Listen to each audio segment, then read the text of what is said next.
Hello, and welcome to the Zero to Hired podcast, the show that helps struggling job seekers find a career that's right for you. In every episode, we have one mission: to provide you with unique tips and strategies from leading industry experts that will get you in front of hiring managers. Enjoy the show.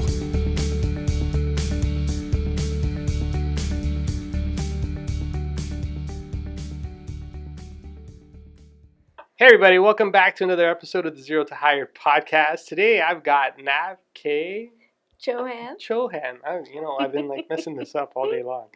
Nav K Chohan, who is a stylist, designer, fashionista, been featured on breakfast television here in Toronto, also been featured in Toronto Men's Fashion Week. And today we're going to talk about dressing for success, and this is why we've brought Nav K. We brought Nav onto the Zero to Hired podcast because I want to make sure that you always look your best when you're in the interview. So please help me welcome Nav. Hey Nav. Ooh, I feel like Hi, John. I need like a little machine that does the applause thing. So this is really cool. So I'm really excited to have you on the Zero to Hired podcast. I know you and I have been going back and forth. How I met Nav was through actually purchasing some attire from her, particularly a pocket square and what do you call those? I call it a lapel pin. I call it a man brooch. People were calling it man brooch. But, it's really about looking your best. And, I talk about this quite a bit. We've done this on videos before. And I know even last year when we were putting some content together around this, it's always about dressing your best because you only get one chance to make your first impression, right? Right. So give us a little bit about your backstory and, how you kind of fell into all of this. And then we'll go into, getting some tips from you on how our audience members can look their best. Okay, well, I started Nav K Collection, which is the men's accessories brand, after I was blogging for a bit in women's fashion and styling for a bit, and then realized that I need to style my husband a little bit. He's very monochromatic, and he always wears suits, so it's always dark blues, grays, blacks, whites, as the darkest colors he could possibly find in the stores he'll wear. And so I started bringing in more color and more pattern into his life because that's what I am. I'm all about that. And then people started recognizing him more and started asking him where he got his pocket squares from and who styled him or where he got his tie from and things like that. And then from there, I decided to do a test market with someone that I knew. And I did a little test market. All the pocket squares sold within 6 weeks. Wow. And there was about 36 pocket squares, so that was really fast. And then I started Nav K Collection from there. Nice. Yep. So great. So this is fantastic. And this is what I want to talk about because it's really, monochromatic, black and white, blues. It's a standard outfit for gentlemen to wear. And I also want to make sure that we don't neglect our female audience because I know you have some tips and suggestions on how they can dress their best as well, right? But specifically, so for men, so we're talking about people going into interviews, and one of the concerns might be, am I dressing too loud? So let's start with the basics. As a basic attire, a man or, a young man or a new Canadian that's going into an interview, what is some of the basics that they need to have for sure to look their best? 100%. A two-piece suit, usually black or gray, are the best options. They're the easiest to find because they're the first things that come out every season are blacks and grays. A two-piece suit is great. Try to find something that's tailored. If it's not tailored, try to get it a bit fitted to you. Okay. Things like the way that you would know if a blazer, for example, was not to fit, what is this called? Your cuffs? Your cuffs. Your arms? The arm length of your blazer is either too long or too short. So it either goes beyond your thumb, your thumb muscle where your wrist is, or it's too high up. That's usually the only concern that you would have if you're buying a basic blazer. And then same with the pants. If you get a pair of dress pants and they're a bit too long or a bit too short, just adjust them accordingly. Everything else no one else will figure it out if it's not tailored. Get a white dress shirt. It can be plain or patterned, doesn't matter as long as it's white with a base of white. And then look for either a black or a dark blue necktie. black or dark. So is a tie? So this is interesting. So quick thing. I know for myself, one of the things I always struggle with is finding the right arm length, and I always get my sleeves adjusted. And for those of you out there, you don't have to go out and buy a custom suit. If you No. can, perfect. That's the ideal. Who doesn't want a custom suit? It fits like a glove. But there's a lot of good manufacturers out there now that make really good suits for men and jackets for men. And I know for myself, I have to adjust my sleeves quite a bit because I Right. like to have it just on the shorter side, so it's a little bit of my shirt cuff sticks out, because I always find that's a classic look, and Yep. it's in all the great magazines. So ties. So you're talking about ties, black and white, or not black and white, but like a dark color tie, black or blue. Are ties really necessary? It depends on where you go and your personality. If your personality is more on the conservative side, it's more you want to be taken a little more seriously when you're at your interview, or the job is a bit higher than a manager or director role, then it would be best to wear a tie, regardless of if you know that the interviewer will be wearing a tie or not. I don't know how you would know that information, but even if you did know that the workplace was a little more conservative, this is your first chance and possibly your only chance to show them who you are without even saying a word. And so you want to be able to come in with your best suit on and your best way of looking, more on the positive side and more on the structured side, and more that you're taking this job seriously, whether you get the job or not. Mm-hmm. Yeah. So, and it's always easier to remove something than to add something Exactly. that you're missing, right? So if you're wearing a tie and you get there and you see that absolutely nobody's wearing a tie and they're wearing shorts and flip flops, then you just remove your tie and you still Right. look professional. But it's definitely easier going in having it than not having it. So, Exactly. so in that case, so what's your impression? So if somebody goes into a really casual work environment, um, do they continue to stay fully suited, or do they kind of remove things to take away some of the seriousness from their look? I mean, it depends on the individual themselves. From my perspective, if I were to see someone who walked in with a suit and a tie every day, I would just think that they're probably a director or a VP. Mm-hmm. Although where I work now, the directors and VPs that walk around my area aren't actually in a suit and tie. They are in a suit or at least a blazer Blazer, and yeah, for jeans. sure. But I also work in advertising, so that part of the world is a little more lenient on how people dress versus if you're in a bank, which is where my husband works. He wears a suit and tie every single day.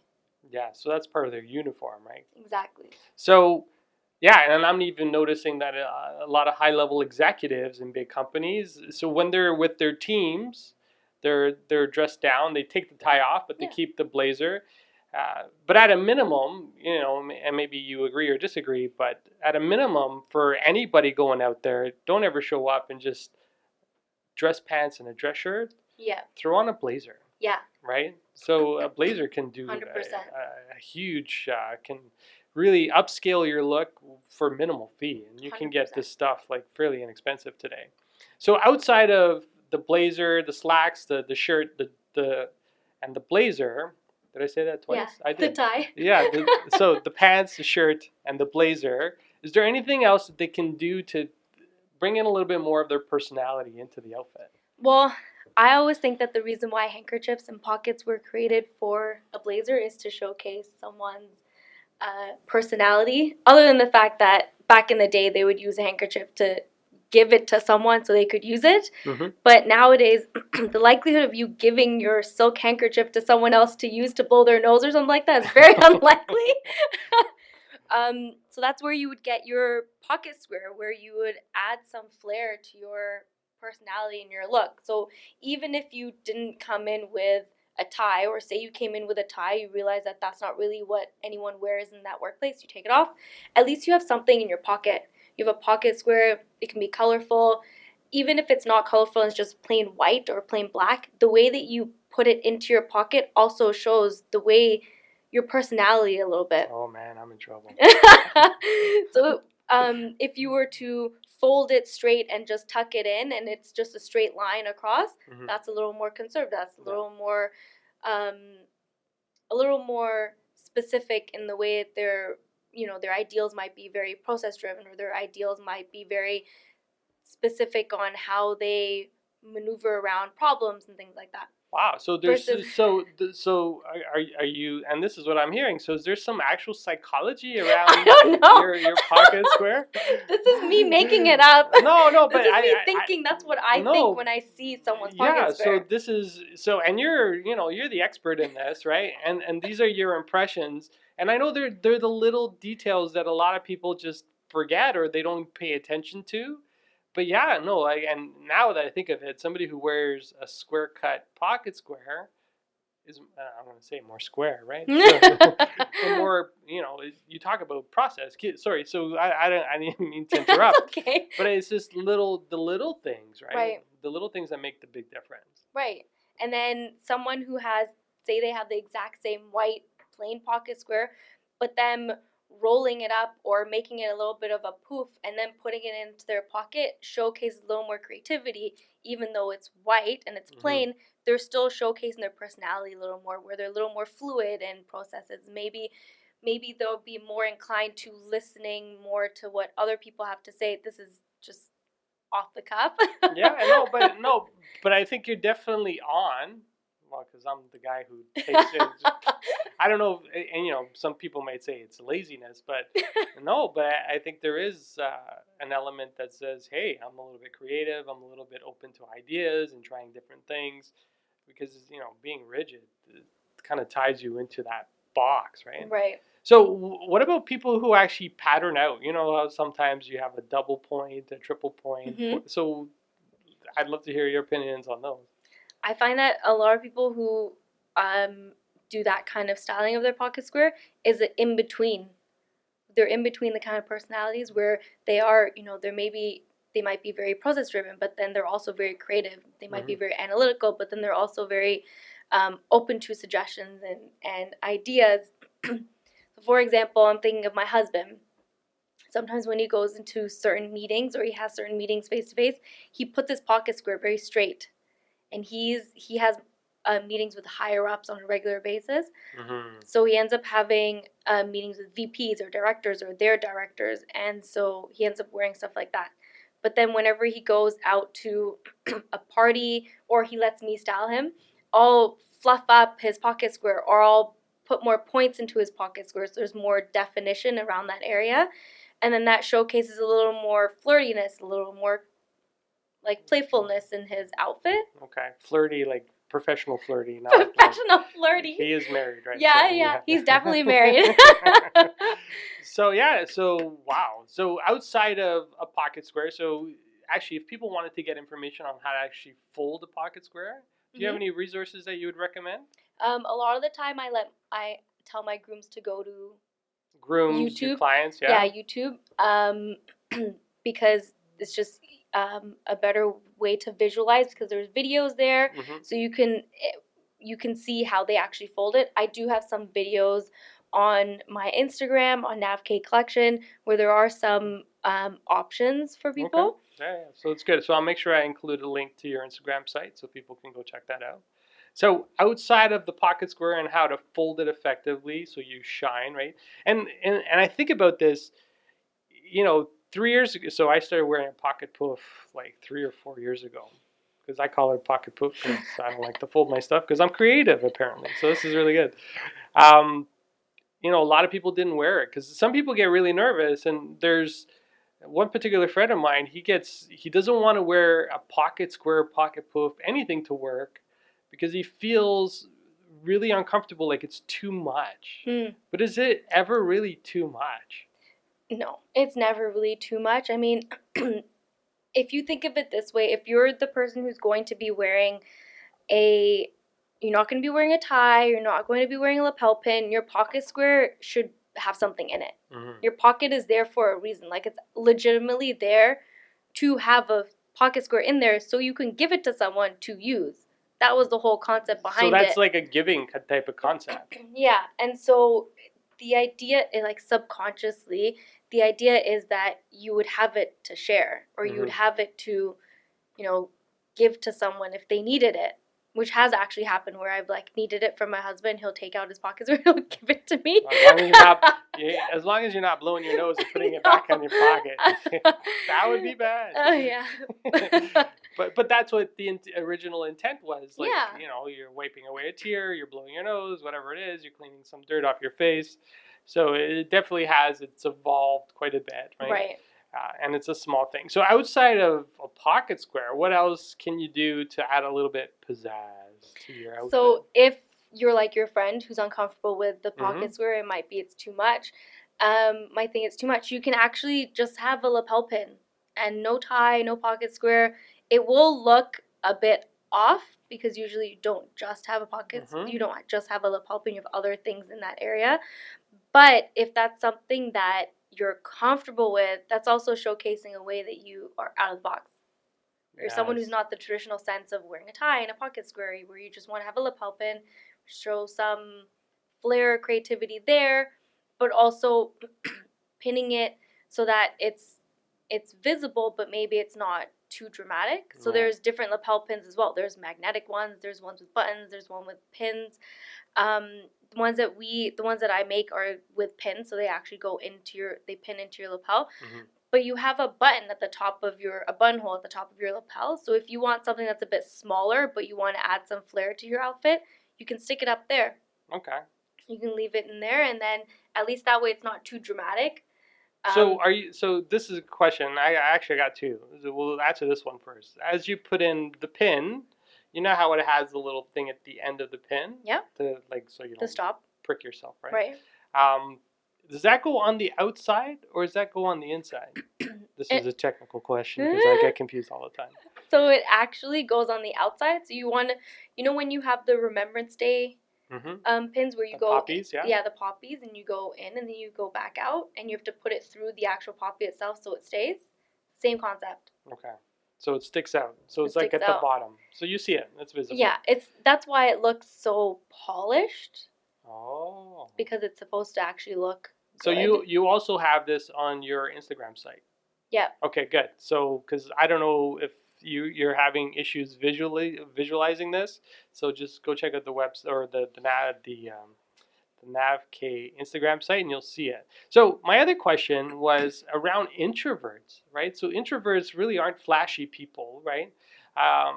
And this is a conversation because in a future podcast, I'm actually going to be doing a whole podcast on how introverts get through the interview process. So I just thought it would be timely for this. As an introvert, I don't want to be flashy. I don't want to stand out.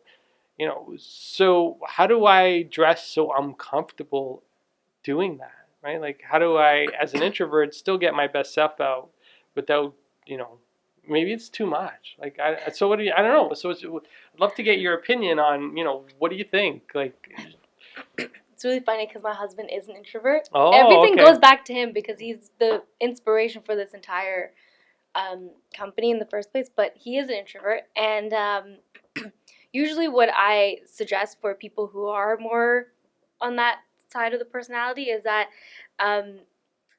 still wear whatever you're comfortable with. So you still wear a suit of some sort, polished shoes, a belt, all that.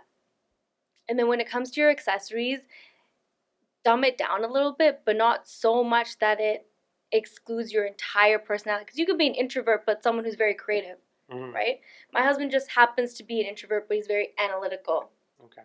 So usually what I do is I suggest that get something a pocket square that's more colorful or more patterned, but don't make it into a poof. Like make it into a straight line and actual fold it so that you see something happening alongside your pocket, but it's not so dramatic that it brings too much attention to you. Okay. And then dumb down your entire outfit and more root it down with a solid necktie, and you're good to go. Okay, good. So on your website, I know you have a combination of pocket squares, you have a pin, you have ties as well.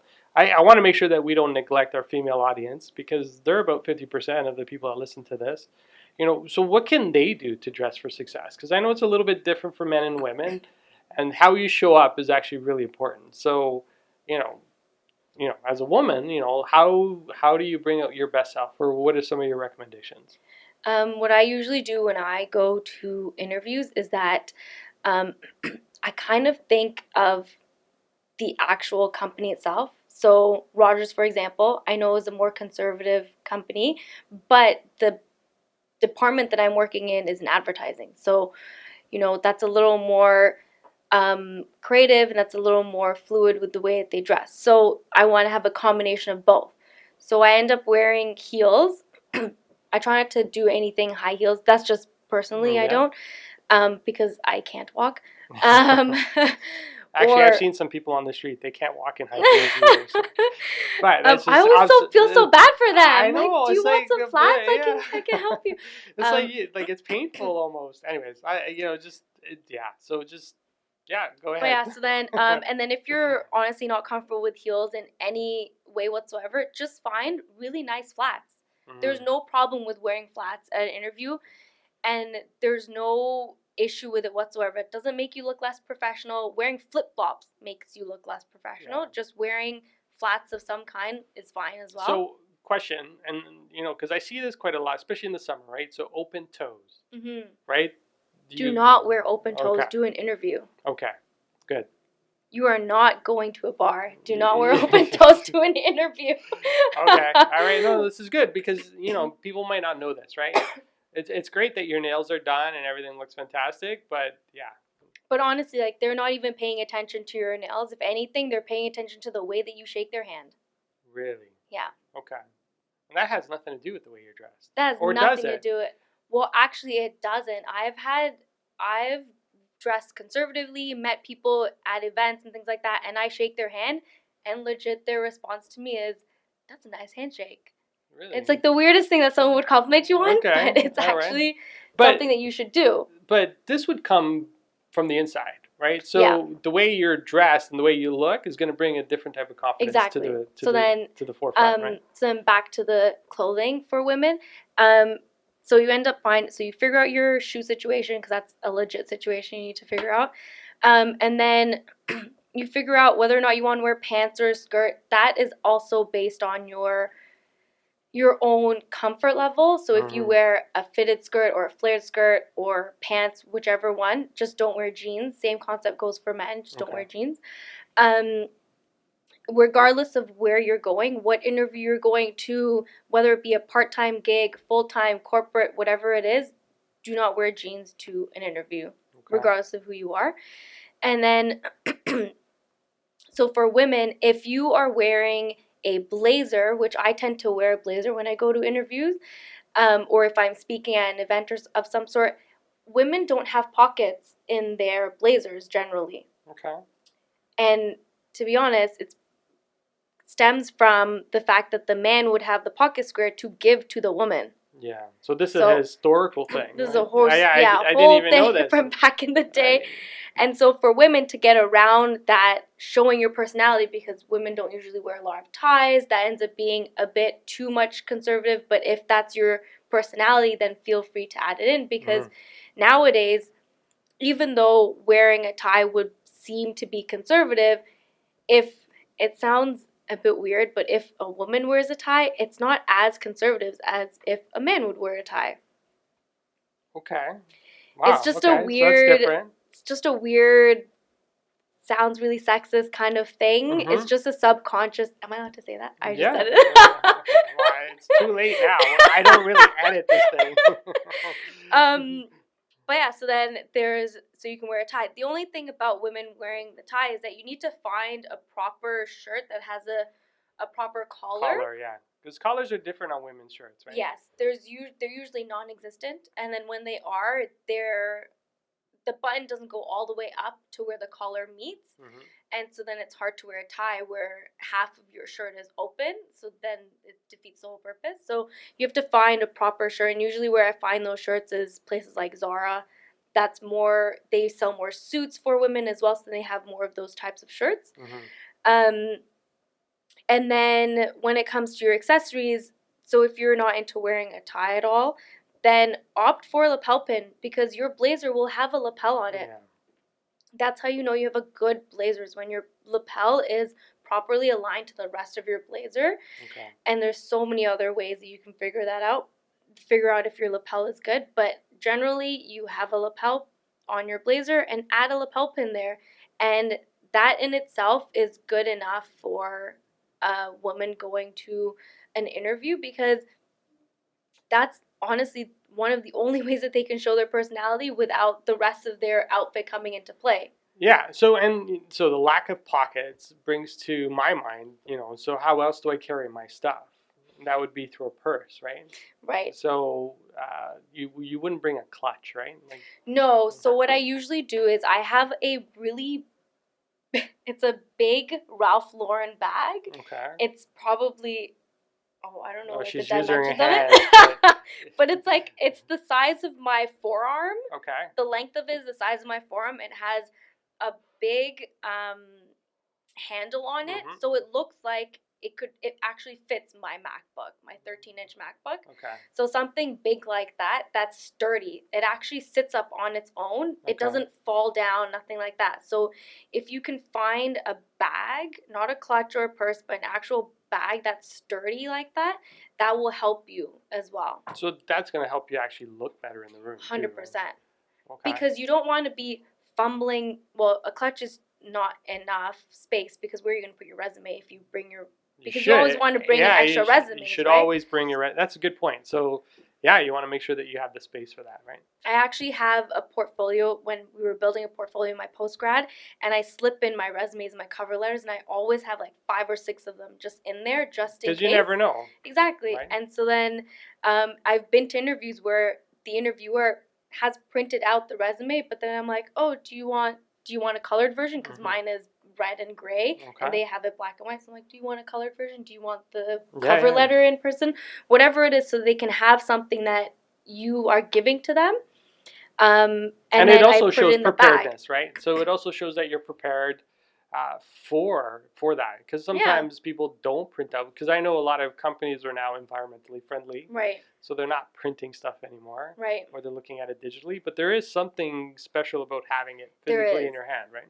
And then you always have your business cards on the side as well, in case they don't take your resume. You still want to give them something. So all of that should fit into your bag. Mm-hmm. And you want to make sure that your bag isn't flimsy, because then it might make your papers flimsy. You might lose something. It might flop off somewhere. You don't want to be fumbling with your bag during that interview. Okay. And the same goes for men too. If you're walking into an interview, you're not necessarily going to have your backpack and things like that. You're just going to have an actual a short-handled bag, which would probably be like a laptop case of some sort. Yeah, or even like a foldy thing. I don't even know what they call it. A portfolio of some portfolio. sort? Yeah. Portfolio, that's it. Unless you're going to bring tech with you, right? Like Right. a laptop or an iPad or something. So, I'm thinking in the back of my mind, I'm like, wow, like this stuff is like really expensive. Right. Like, so I'm looking for work. I don't have a job. Or I'm in the process, right? So, so how do I make sure that I manage it within something reasonable? Well, that's why going to places like Zara is a good place to go find and stuff. Zara's Zara's a clothing chain here in North America, but it's also in Europe. Yeah, it stems from Europe. Yeah. But then there's also there's actually non-for-profit organizations that help you find clothing so that you can go to interviews to get the job. Yeah. Because, I mean, there is a percentage of people, men and women out there, who don't have a job, and part of it is because they don't dress the way they need to dress because they can't afford it because they don't have a job. Correct. So at least that way they can go to a not-for-profit near their area, whether it be or a thrift shop of some sort. A lot of thrift shops also have blazers and dress pants. They might not be a full-fledged suit, but they have something that you can put together so you can go to an interview and land that job. Yeah, so you don't have to spend, $1,000 on an outfit. Because, as I'm going through and I'm putting all the different pieces together, blazer, shirt, blouse, pins, pocket squares, suitcases, da-da-da. Yeah, so you don't necessarily have to go out and be crazy with your spend. you can easily, if you go to a combination of thrift shops, department stores, Mm. shopping the sales. That's what I usually do, shop the sales for my blazers and things like that. Okay. Or if you go to a non-for-profit organization for some items, you can easily get everything for $100. Wow. Okay. So this is Easily. so this is great. So you don't have to spend a fortune to look great, No. but the goal is to make sure that you do put in the essential outfit together, so Right. you do show up, because it is important. Like you said at the beginning, you only get one chance to Yeah. make that first impression. And this is their perception of you. Mhm. So no one needs to know that you have your outfit from a non-for-profit and the other half from a thrift shop. No one will ever ask Yeah. you, unless they really like something that you got. Just say, oh, I got it like a few years ago from some department store, like Sears or something that's no longer here. And you'll never know. Stores that have gone out of business, use those as your reference points if you're buying at a discount place. Yep. But and actually, I want to make another point. Like, it's important. Do I need to do this, right? And I'm thinking about this, and I'm going to say yes. You need to dress for success, because the way you got to think about it's your packaging. And at the end of the day, you're not going for a $10 job. You're going for a job that's going to pay you maybe 40, 50, 60, 70, or even $100,000. How you show up says a lot, right? And if you're not preparing yourself for that, you might miss out on that opportunity because you don't spend that little bit extra, or you don't put in that extra effort to look great for it. So, you don't want to lose. It's great that you have the skills, you have the experience, you have the knowledge, but how you show up is just as important, right? Because 97% is your body language and how you show up visually. Right.